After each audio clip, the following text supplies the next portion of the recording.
تو محترم سامعین، میں بات یہ کر رہا تھا،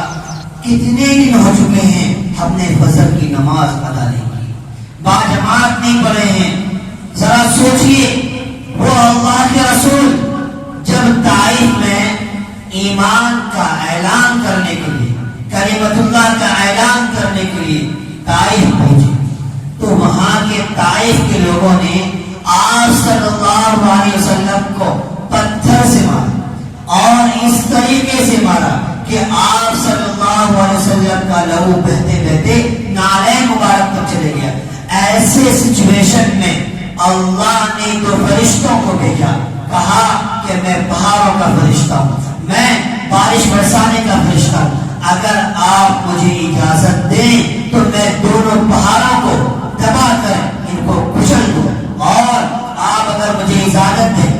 بارش کے فرشتے نے کہا اگر آپ مجھے اجازت دیں تو پانی اس طرح بہاؤں کہ اس طائف والوں کو پانی میں بہا دوں۔ آپ صلی اللہ علیہ وسلم نے فرمایا تھا، سنو محترم سامعین، آپ صلی اللہ علیہ وسلم نے فرمایا تھا کہ میں رحمت للعالمین بن کر آیا ہوں، مجھے امید ہے کہ انہی میں سے ایک وہ شخص پیدا ہوگا جو ان کی درستگی کرے گا، جو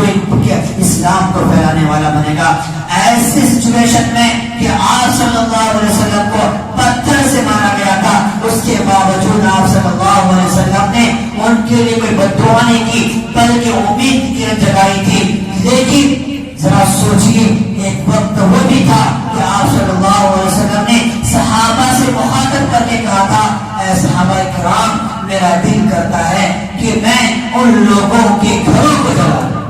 میں ان لوگوں کے گھروں کو جلا دوں جو عشاء کی نماز باجماعت نہیں پڑھتے۔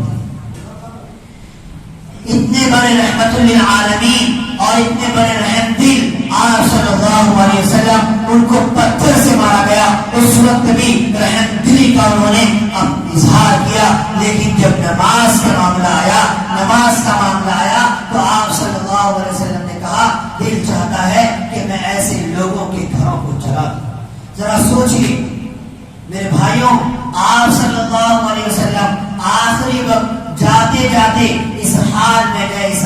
گئے، کہتے گئے الصلاۃ الصلاۃ الصلاۃ، کہ میری امت سے کہہ دو کہ نماز کی پابندی کرے، میری امت سے کہہ دو کہ نماز کی پابندی کرے۔ ذرا سوچو، کیا